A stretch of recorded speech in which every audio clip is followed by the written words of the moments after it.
when they come to the next. Yay! Okay, we're cool for the next meeting. Okay, so the last time I said we're going to go in alphabetical order the first question, and then we're going to go in reverse alphabetical order the next each time. We're going to try that out. Oh Lord, somebody's messaging me. Oh, that's the wife. That's not a big deal. Okay. So we'll start with, I guess that would be Jessica, because that's after me.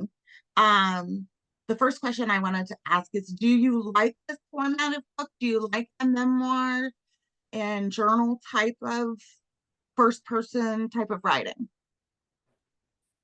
Um, I do sometimes. Um, I've read several memoirs that I've really enjoyed. I have to say they tend to be the ones that you wouldn't think I would enjoy. Um, so I was a little, I would say I was perhaps wary of this book when I started it because I remember like when the movie came out, I was like, it was something I was not at all interested in. So I wasn't down for the There's your gorgeous face. I wasn't down for the movie either. I had no interest. It had Reese Witherspoon in it. And I didn't end up being interested in it either. Did anybody else when they saw the movie come out? Because it's been a while. The movie came out some time ago, but when I saw it advertised, like back then there were more commercials for movies, and I was kind of like, eh. But the book, I feel like it's a little different. But did you guys have? Has anybody seen the movie? You've seen the movie. Oh, I'm really intrigued when we get done to hear your thoughts if it's different. I'll be really curious. So the next would be actually Jameson, you should have gone first, but go ahead. I did not realize y'all couldn't see me. I was like, wait a minute, my little light isn't on. I'm really bad at this. No, Um, me too. I remember wanting to see the movie and I clearly not badly enough to actually look it up or see it. Because I had a friend who hiked the Pacific Crest Trail. Not alone. She did it with a group, but I remember wanting to see it and then just not really caring enough. But I am really enjoying reading about it. So.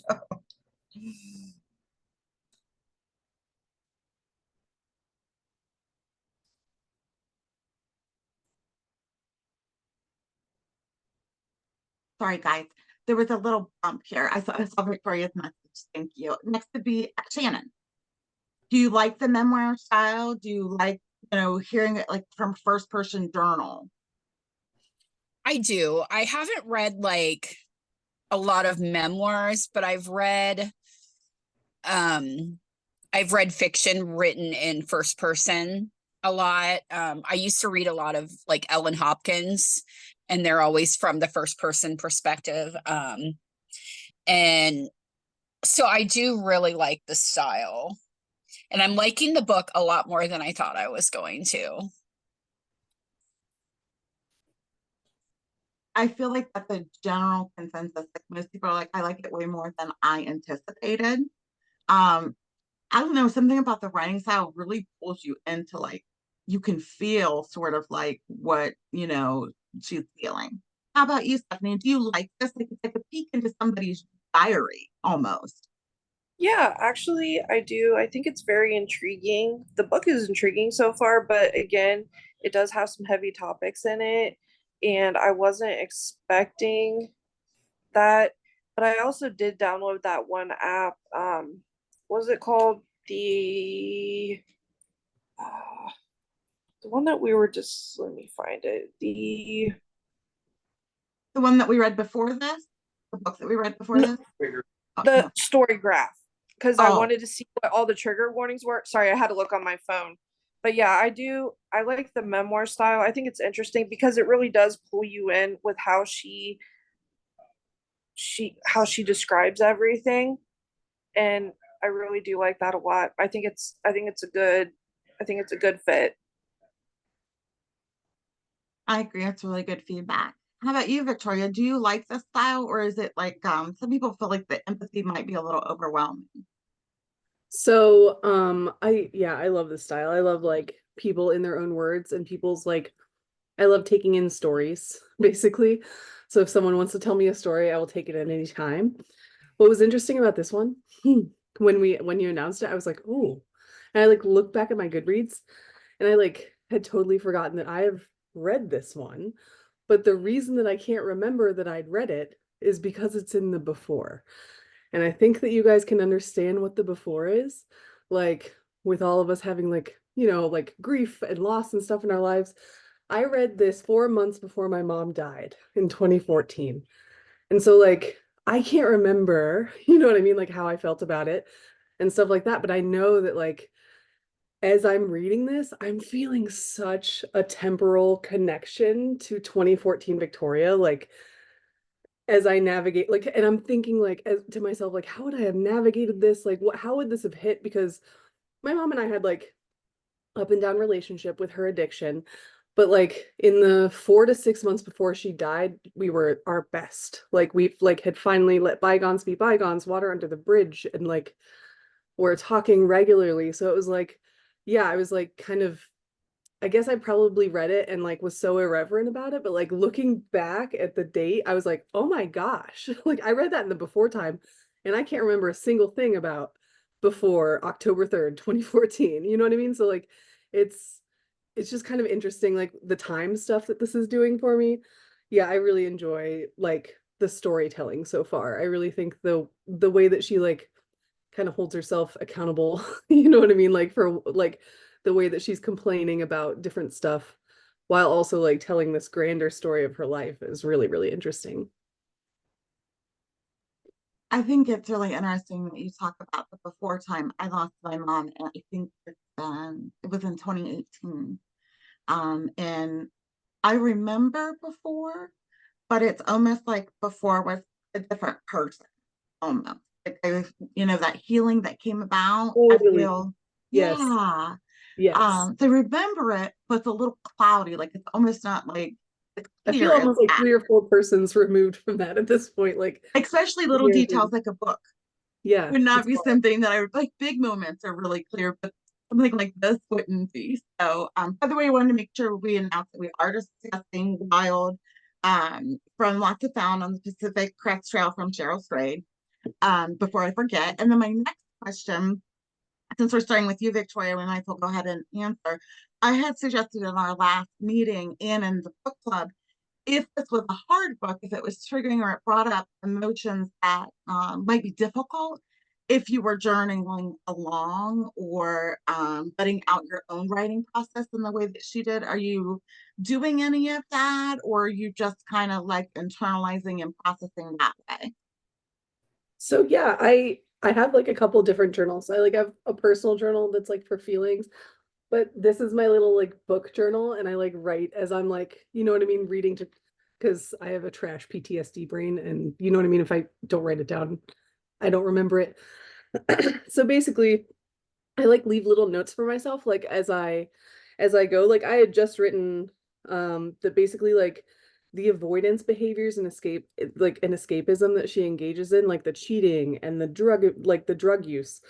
I was just like, ooh, familiarity here. Like I'm feeling familiarity here because I have a similar past where I like, dabbled in everything, like tried all the different vices from cheating to to different drugs and just like the lack of self-respect that I displayed I guess for myself at the time and like what I was feeling coming through for her was like the unresolved pain. So yeah, I like have a whole note of like we need to journal about this because I'm feeling like it's coming up in me just I haven't really dealt with how that was like an avoidant behavior from escapism from my shitty reality or unprocessed past BS. You know what I mean? I just yeah, this one I definitely will probably journal through, especially because it's like, I have this connection now to the past me who like got to read it and like I can see what things we can excise through this little archaeology expedition here. Well, first, I commend you on your vulnerability. You always show up and are so unbelievably authentic and honest and beautiful and real. Like these are hard topics to talk about, and the way you express yourself with them, it's just it's nice to know that somebody knows what dissociation is and like what PTSD is and how it's so easily to kind of like forget things that are really hard things to think about. So like sometimes we do have to journal those things to keep them, in the forefront of our mind and be able to follow along. Like, sometimes I've had to go back and reread a few pages and it's like, oh, that must have hit a really difficult spot. And I couldn't retain it very well and had to go back. So that really struck out to me. So I have been journaling along as well. And of course, I picked the book because it's my favorite style of writing. But I have been journaling along with it and finding little bits and pieces of myself and what she's going through. So it's awesome that you're feeling that too. I mean, it's hard as it is to process it. It's cool that it brings up things that we can discuss. So we know we're not alone. And sometimes I feel like I'm alone in that whole, I forget, I kind of block that out. It happened 3 days ago, but it hit a nerve and I put it over here in a compartment. How about you, Stephanie? Have you been journaling?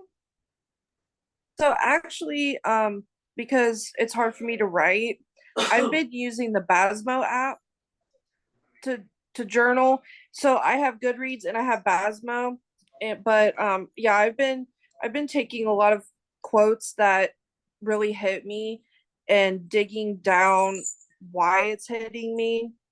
So that's what I've been doing throughout the whole process.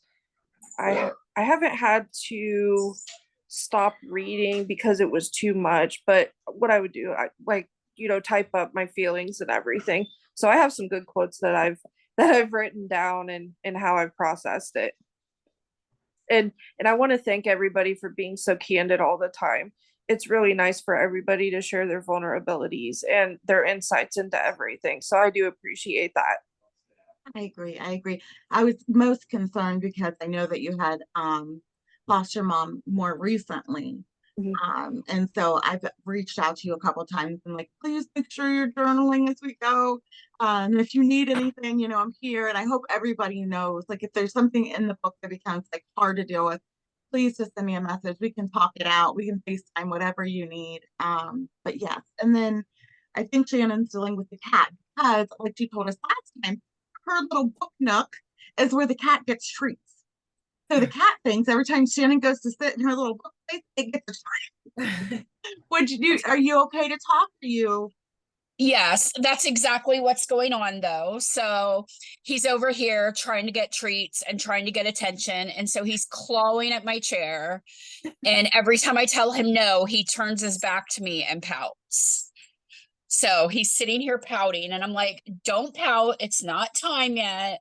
So, Yeah, and this his cat is like a dog. This cat has right, like a huge personality. It's not like an indifferent very. cat. This is a very human-like cat. He has very complicated food related emotions. I can kind of relate to that, I guess. Me too. Are you journaling? I haven't been, which is a surprise because I am a journaler. I love to write. I think honestly, I read most of it today because I've just been underwater the past week. It's been an insane week. So, I was just trying to get caught up and make sure I didn't fall behind. So, I was excited. I kind of took that as my little break today and laid on the couch intermittently and read between baby duties. And so, I'm so glad. I think it gives us something, a little bit something to look forward to, or right. something to like have an excuse. Like I have to fuck. I have to take out this time for me to read. Right. Don't bother me. This is my me, my me time. And then that's okay. You're next, and then Jameson will go. Um, so I have journaled in fits and starts my whole life, but have never been actually been able to maintain it for like longer than a month. Not really much of a journaler. And I have to say that most of my reading time this week has been in the car in between clients. So I've been like 15 minutes here, an hour there. So not doing a whole lot of journaling or processing.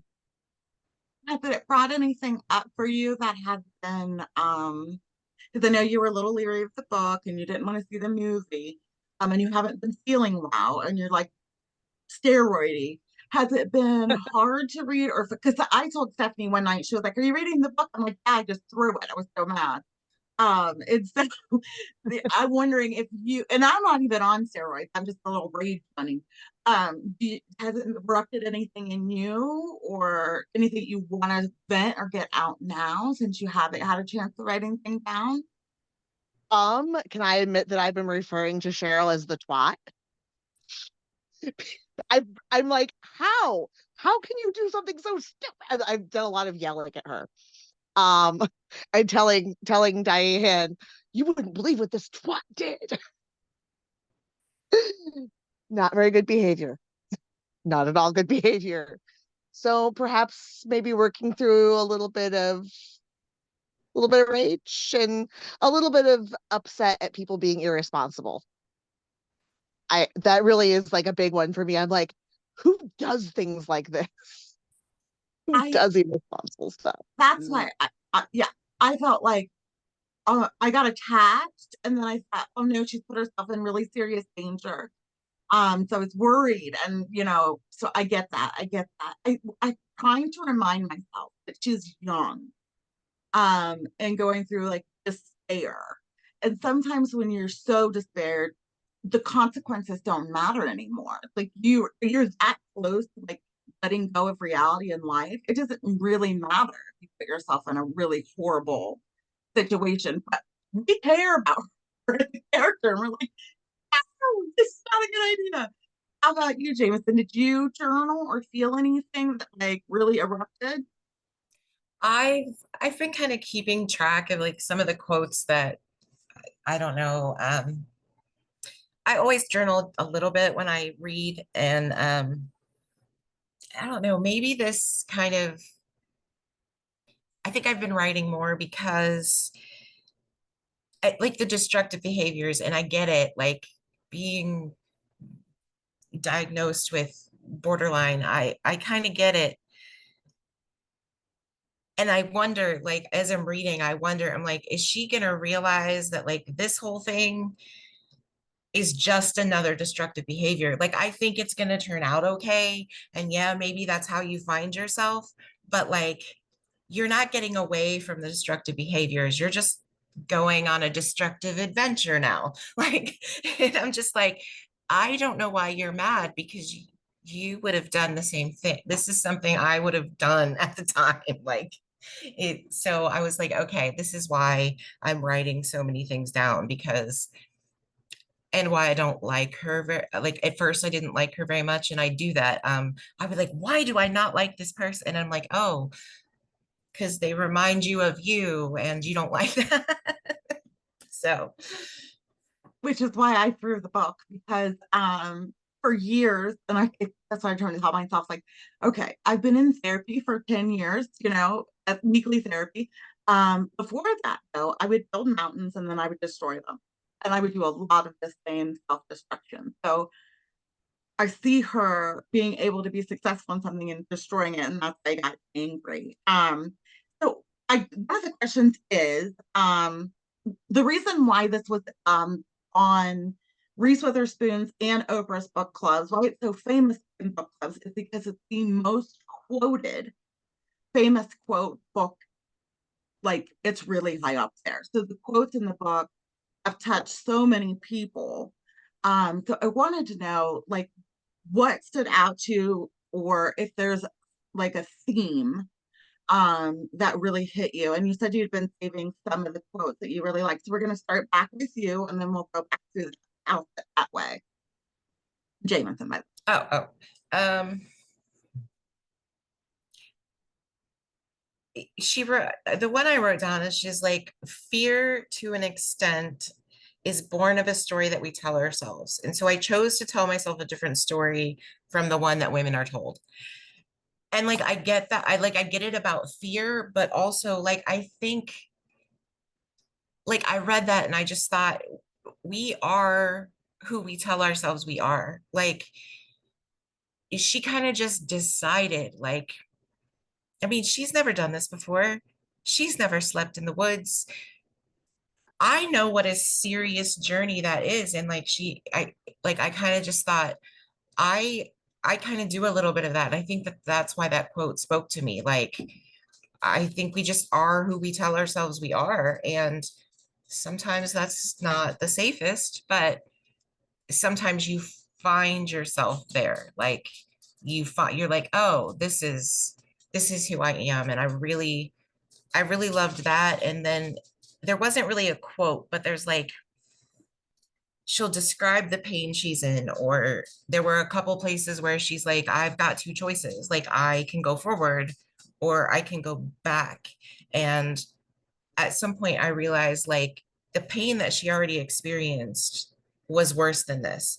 And the pain of turning around, like the pain of giving up was going to be worse for her. Because that's just my stubbornness. And I think that's why I wrote those two things down specifically. Well, first, just so you know, the quote that you picked is the number one quote token from every other person that's read this book. I think it's because the two major emotions that they say that everything comes from is love and fear. So it really that fear quote hits a lot of people. Oh my gosh, who's it? Who's it? Oh, We need an introduction real quick. Oh, hi. Oh my word, the eyebrows. It's the eyebrows. Oh my gosh, how precious. Um, I'm so glad you said that because I felt the same way and I feel that way in life all the time. Did anybody else have that quote? Anybody else pick that quote? Because that was one of mine.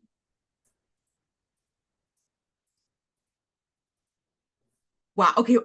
My major mental health disorder is anxiety disorder. Like I have a slew of them, but that's the worst one for me. So my fear, I end up putting myself through more pain because of all the things that I have with anxiety than I would be just doing the act that's causing the anxiety. And so I felt that resonated with me when you said that. Like she's already gone through the pain. Going back is going to be just as painful as going forward. But when you're in the moment, for whatever reason, it's like that's not something we comprehend. So I totally relate to that. So next would be Jessica. What quote stood out to you? Anything at all? So I mean, I was definitely that was one that was on my list, the one about fear.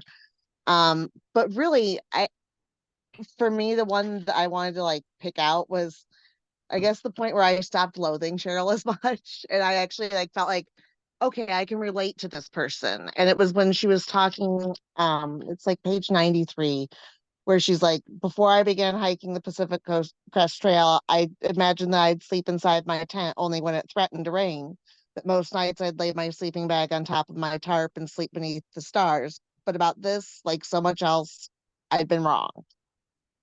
Each evening I ached for the shelter of my tent, for the smallest sense that something was shielding me from the entire rest of the world, keeping me safe, not from danger, but from vastness itself. And I don't know why, but that really just resonates with me, that feeling of like I need to not be exposed. I need that little bit of cover. I need that little bit to give me the illusion that I'm safe. And I get that. Plus, I do really appreciate that she says she's wrong. It's so much mileage for me. I totally relate to that too. In fact, Helen Keller has a famous quote that says that safety is an illusion. It's a societal construction that people build, but we're never truly safe. Like anything can happen at any time, but you think in your own little protective bubble that you're safe. And I like that bubble I make. I feel good in that little safe bubble. But it's true. Anything can happen at any time. But yeah, I get that too. How about you, Shannon? Did you have a favorite quote? I did. First, I did the one that Jameson quoted was on my list, but it was for me, it wasn't about the fear. It was just about breaking societal norms. I never want to be who I'm expected to be. So I've kind of made it my mission to be the unexpected, not who I'm supposed to be. So, I shared a few things and I was kind of taught that I was only good for one purpose as a child.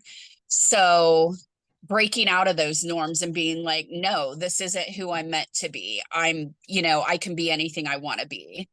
You know, I didn't have people telling me I could be anything I wanted to be. So I got to the point I learned to tell myself. And so I never want to be what the world expects. You know, I love when people are like, you're so much different than I thought you were going to be when I met you. And I'm like, good. I like keeping people on their toes. But the one I picked, it was in the very beginning when she was throwing the other boot off the mountain. And she said it was a world I'd never been to and yet had known was there all along. One I'd staggered to in sorrow and confusion and fear and hope. A world I thought would make me into the woman I knew I could become and turn me back into the girl I'd once been. And to me, that just kind of stood out. It was powerful, and it was like, it brought out like my sense of adventure and my sense of wanting to escape from situations. I've always been that runner when I'm uncomfortable. And so it really brought out that part of me that's like, this is my new adventure. I'm uncomfortable here, so let's go on an adventure. Let's see what the next place holds. So I don't know if you guys, little backstory, Shannon, wife is my very first girlfriend. So she was my very first lesbian relationship. And what is really uncanny is the more me and Shannon become friends, the more we realize we kind of share a brain. And Mo definitely has a type. Melissa has a type. I call her Mo, she goes, Melissa. So yes, I have my favorite quote ever is, I myself am strange and unusual from Beetlejuice. Yes. And so I kind of pride myself in being a little bit out of the box too. So that's cool that you said that. I She totally definitely has a type. yeah. How about you, Stephanie? I know you told me you had a few. I'd love to hear your favorites.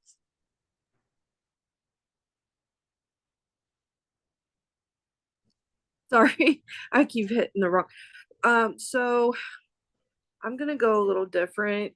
So the quote is, once my mother started dying, something inside of me was dead to Paul, no matter what he did or said. And that's because my marriage was not the same when my mom was dying, and it took me a really long time to heal. I was very destructive, so I kind of see where she's coming from, and I'm still trying to get through that this day. I mean, there's still issues, dealing with it, and it haunts me still. And my husband did everything right at the time, and I still treated him like he was wrong. And I feel guilty about that to this day. Thank you. He just said thank you. And he showed me love, and I would argue. I went into a deep depression. My health issues got worse. And because I was my mom's caretaker, I was taking her back and forth to her chemo and all her doctor's appointments. And that just really stuck with me because I'm still dealing with that to this day, and that's just really hard. Thank you for talking about it. It's hard to talk about, but like Victoria was saying that you have your before, Yeah. that was, and so I was in an 11-year relationship when my mom passed away. We weren't married, but it was like we were. And I thought we were going to grow old together. But when my mom died, and me and my mom were not like really close. My grandparents raised me, I didn't expect for it to change me on a core level, like a cellular level. It's a completely different person. And I couldn't rebuild my relationship with who I had became after she died because I was so different. And we had to go our separate ways. There were multitude of reasons, but that was one of the biggest ones. So thank you for being vulnerable. I don't really talk about like that's the reason why we grew apart, but I know it had a huge, huge impact on it. It just does. And then I commend you guys for still working so hard to find your way back to each other after something like that because it's rough. It's hard. But you guys are working at it. I see you doing it, and it's inspiring. How about you, Victoria? First off, I want to say thank you for sharing that because it was like really like just it made me reflect too on the relationships in my life that were affected obviously 10 years ago, and kind of like sitting with grief, but also recognizing when you are wrong or maybe need to approach differently. It's like there's an extra weight to it. So just thank you for sharing that. I have so many flags. I'm not going to read through all of them. I just think this is such a great book for like processing my mom a decade on. But basically the quote where she says, I was 22, the same age she was when she'd been pregnant with me. She was going to leave my life at the same moment that I came into hers, I thought. I was 27 when my mom died. That's when she had me. So I was like, oh, okay. And then she also said in that same like paragraph, I almost howled in agony. I almost choked to death on what I knew before I knew. I was going to live the rest of my life without my mother. I pushed the fact of it away with everything in me. I couldn't let myself believe it then and there in that elevator and also go on breathing. So I let myself believe other things instead. Such as if a doctor told you that you were going to die soon, you'd be taken to a room with gleaming wooden desk. And so, yeah, it kind of like, that was like the beginning of what I saw, like where the super self-destructive behaviors that she was going to begin to describe to us. And I definitely felt like that same genesis in me when my mom died. And I like, it was just like kind of, it was a fugue state. And then another quote was just, it hadn't occurred to me that my mother would die until she was dying. The thought had never entered my mind. She was monolithic and insurmountable, the keeper of my life. Like I still like, even with my mom's addiction issues, like, and I even me saying like, oh, one day I don't know if I'm gonna like get the call that you're dead. And like, you know what I mean? Like, I never thought that I'd get the call still that she was dead. And so like, I just remember like the kind of like the disbelief that she went through, even though she like, went through the treatments and all of the stuff. Like it was like, I remember that disbelief. I remember like calling my whole family that night and like driving up to Cleveland. As I'm driving up to Cleveland, I call my uncle who my aunt had called to give me the news. So I called him and I was like, just tell me you guys are joking. Tell me this is a prank. Like I would like, just tell me it's a prank. And he's like, I can't tell you it's a prank. So yeah, it's just, I remember that same like fugue state of, just, well, I'm not going to deal with this. This is not a thing right now. This is not happening. And that coming through in, just ridiculously self-harming behaviors after that. And I think it's interesting too, what was said earlier. I wanted to bring this up too. I really agree with like that the hike is self-destructive as well. Like it's like she's addicted to pain. It's like it's the only state that she knows she can like exist in. So I thought that was interesting too. I definitely wanted to highlight. I agreed with you there. I think it's a distraction for her. It's a way for her not to quote unquote feel. It gives her something to focus on outside of herself. And I think it's unique and interesting that she expresses so many stages that you go through of grief, like that denial. And then also like the reality of it and like what she's going to do to cope. I had one that I wanted to say that hadn't been mentioned. But she says, by the time I reached Montana, I knew I'd done the right thing. The wide green land visible for miles outside my windshield, the sky going on even further, the city of Portland flickered beyond, out of sight. It would be my luscious escape, if only for a brief time. There, I'd leave my troubles behind, I thought. Instead, I only found more. So, like, I keep running. My mom, bless her heart, would say, I would get a look on my face and she'd like say, oh no, she's right lacing up her running shoes. She's out of here. So if I keep myself spinning long enough, if I don't stop, I don't have to deal with what's all going on in here. Whenever I take a moment and pause and breathe, the chaos inside erupts. I keep distracting. So I thought that was really interesting. And she does. Like Jameson and point out, there are a whole new slew of things that, happen. One other big question that I really had was, have you, when anything traumatic has happened to you in your coping, because we know we all are maladaptive at some point in our life, we find a way to cope, even if, even if it's not the right way. Have you ever done anything this wild, or do you want to? Have you ever wanted to? Do you have a dream inside you that you would like to pursue, or have you ever done anything quite similar, or as some would believe, toxic, just to get through something?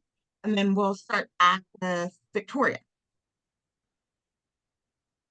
Ooh, so that's a good question. Yeah, I definitely have like run wild in relationships, not being very like faithful, but also like requiring that people be faithful with me. You know what I mean? Just like shitty toxic behavior like that.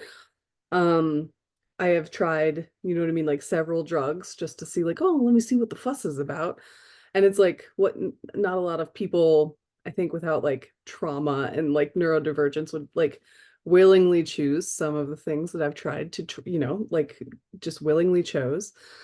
As far as like abrupt changes in my life, I would have to say they'd all have to be like relationships where like I was really comfortable, my family was really comfortable, we all think it's a thing, and then I'm like the runaway bride. Like I have run from one, two, three engagements before I got married.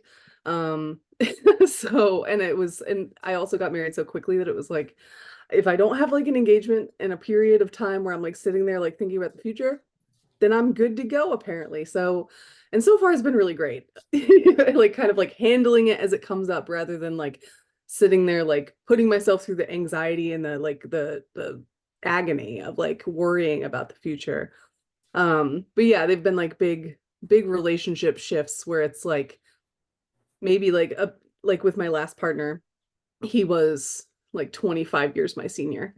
And so there was a whole like daddy issue tied up in that I had like, you know, knotted up and been like, okay, we're done with that now. So, I mean, it's not that I was like, oh, I'm done with you, but it was like I had to like very quickly like excise him from my life. And like it was, you know what I mean? Like there was so much kind of like grooming that happened in that relationship that like I had to like stop and explain to my family like no, like if you have to like convince someone to love you or like convince someone that you guys are like twin flames or whatever it is, like that's not, I don't know, it's maybe not what you think it is, just so you know. And yeah, so like jumping into relationships head first and then like my whole life exploding once they exploded or once I was unfaithful or something like that. I have not been historically like a fantastic partner. I have owned that like coming into my marriage. You know what I mean? Like I feel like I am well adjusted now, but like I had many years where I was a very shitty partner for sure. You're not alone. You're totally not alone. Promiscuity is a way. She even says it in the book. Sometimes she's like she's at the hotel, she's getting ready to leave the next day, and she just wants to feel the weight of somebody on her. It would be so easy for her to go to the bar and get a man and Mhm. take them back or whatever. I've cheated in every relationship I've ever been in and realized I'm polyamorous. But it took me all the way to my 40s to figure that out. Same, took me Um, to like all of that, and now it's like I'm in an open relation. You know what I mean? Like it's right. I'm very. like, I don't have any other partners, but like just the fact that I can communicate and talk about it and like, and it's out there in the open with my partner is very like it's new to me. So brand new. Me too. yeah. Me too. How about you, Stephanie? Have you ever done anything that's been more like a big risk or self-destruction or want to? Is there anything big like this that you'd want to do? So, with my borderline personality disorder and with the grief and everything, when I feel out of control, I will cut myself. I will. And I know that's very, very destructive. I throw things, I say things that I really shouldn't, I burn bridges. I completely lost my shit after my mom died. I really did. And, I ruined so many relationships even beforehand. But I mean, I've thought of just wanting to just drive in my car until I ran out of gas and figure out what I was going to do. I want to start over sometimes because the pressure of just life is just too much sometimes. Because I know that cutting now is not a good thing to do. You know, I don't do that anymore, but I still get the urges when it's something's out of control. I need the control because I can't, you know, you don't really have much control in your life when you've lost everybody. I mean, all I really have now is my dad and my husband and his family. I don't have grandparents. I don't have my mom.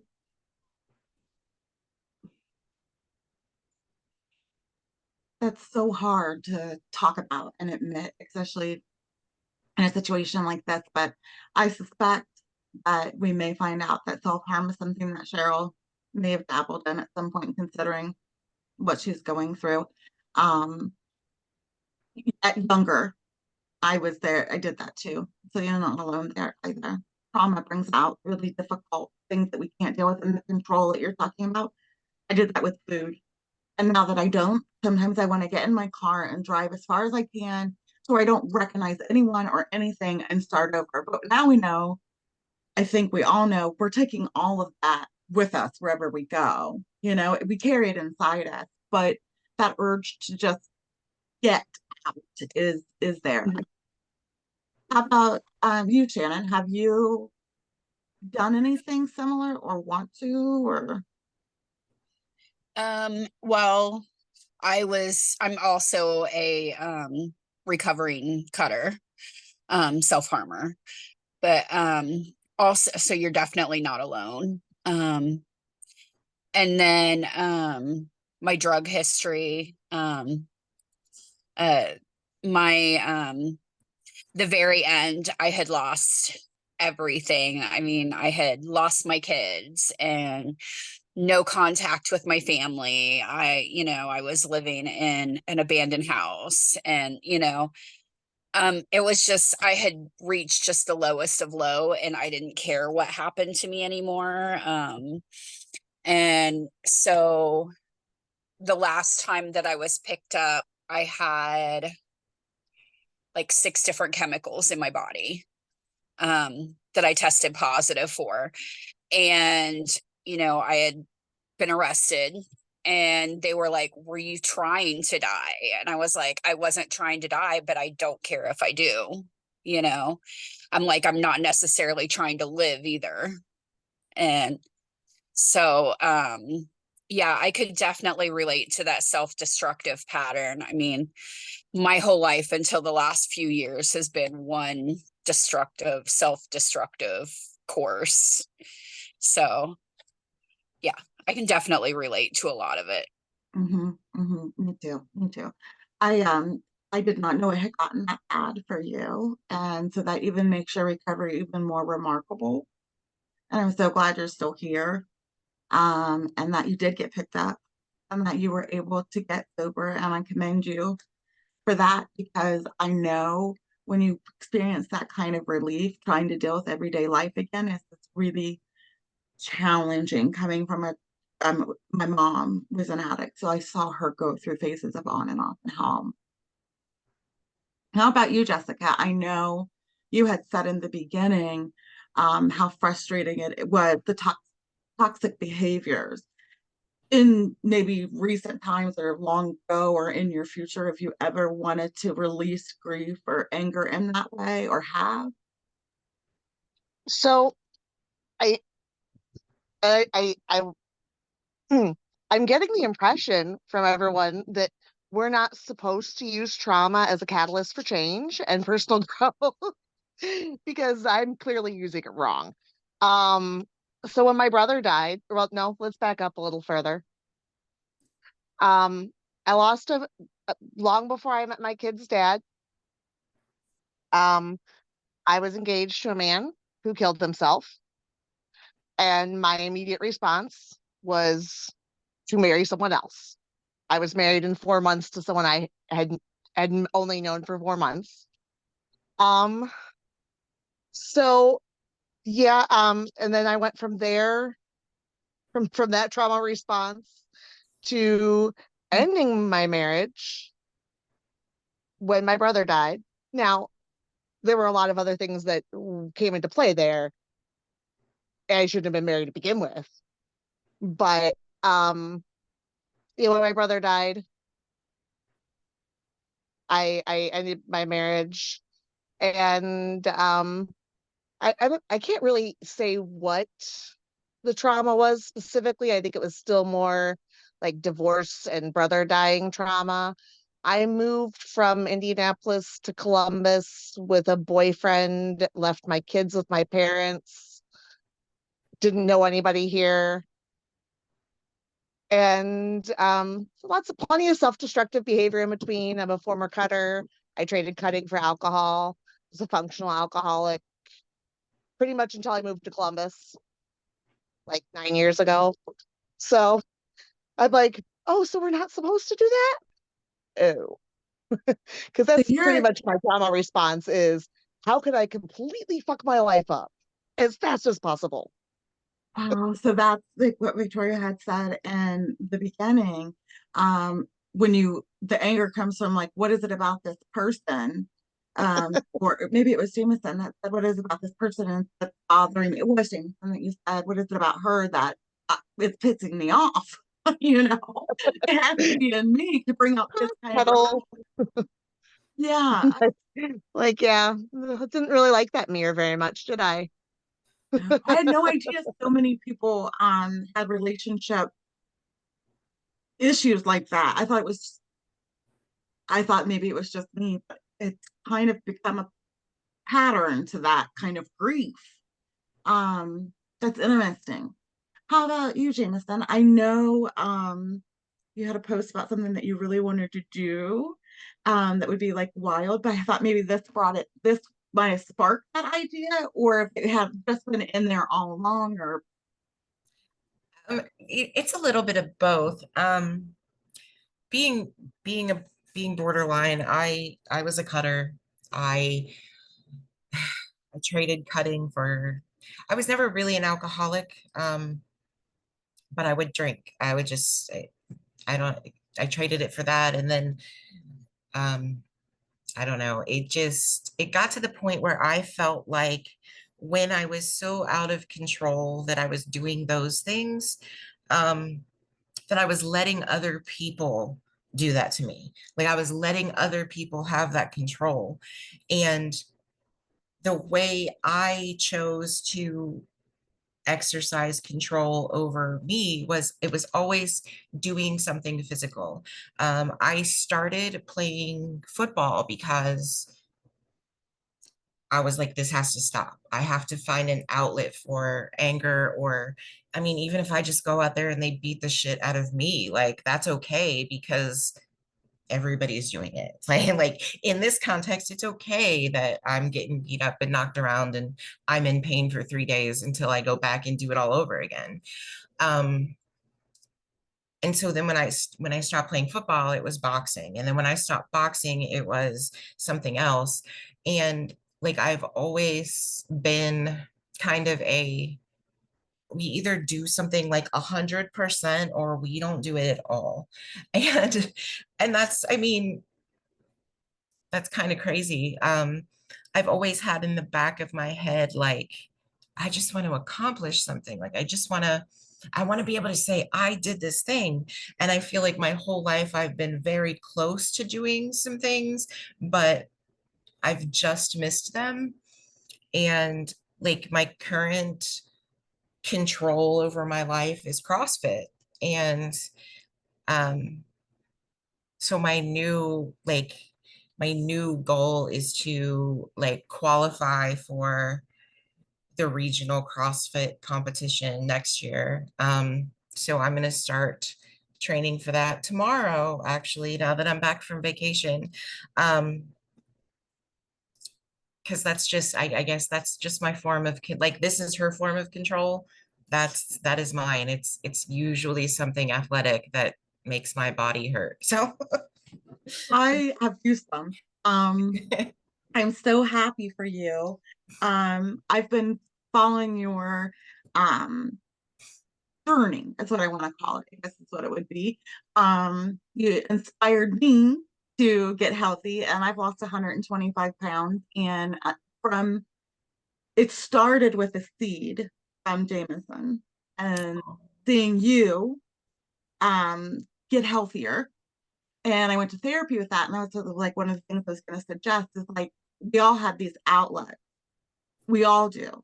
It's finding one that's better than the last worst one. Like if we can just find something a little bit safer, a little bit better, but still an outlet. And that for you is it. And it's like, oh my gosh, now you're gonna go on this whole new step. So big goosebumps, big emotional thing for me. I've been like right behind you on the steps of that. So yes, the poll Bruce Victoria. Yes, Yes. yes, yes. That is wonderful. So thank you for sharing that. That's big. And I'm cheering for you so hard. The last things I wanted to talk about was predictions. Do you guys feel like she'll finish the trail? Quit due to illness or like dysentery or some type of stomach disease on the water, dehydration, or do you think she'll quit with the will and just give up because that's her when things get uncomfortable, that's her go-to, or do you think she'll finish? What do you think the ending will be? And we'll start back with Jameson. I'm kind of hoping she finishes. Like having talked to people who have done it, I think that eventually she is bound to run into some people. And what I'm hoping is that she realizes like you don't have to do this by yourself. Like I get the need to be alone. Okay, because I do that sometimes. It's like this is I just need you need the space or you need to feel like you have accomplished this thing. But I think that's what I'm hoping is that she gets with a group of people who are like make her realize that sometimes it's okay to rely on someone else for that help that you need. I have a couple other friends that are reading it that aren't in a club, and when I asked them that question, they're like, I'm so glad she found somebody on the trail, like that they were all pulling for her to just like, get some kind of hope. How about you, Jessica? Do you think she's going to go into her norm of quitting, or do you think she'll finish? Or Um, I'm not sure what to think. Looking at how much of the book is left and her current pace, I mean, just pragmatically, I'm not sure that we have enough book to cover the rest of the trail unless she starts hustling a little. Um, at the current pace. But that's just like me trying to like logic the ending of this. I'd like to say I hope she finishes it.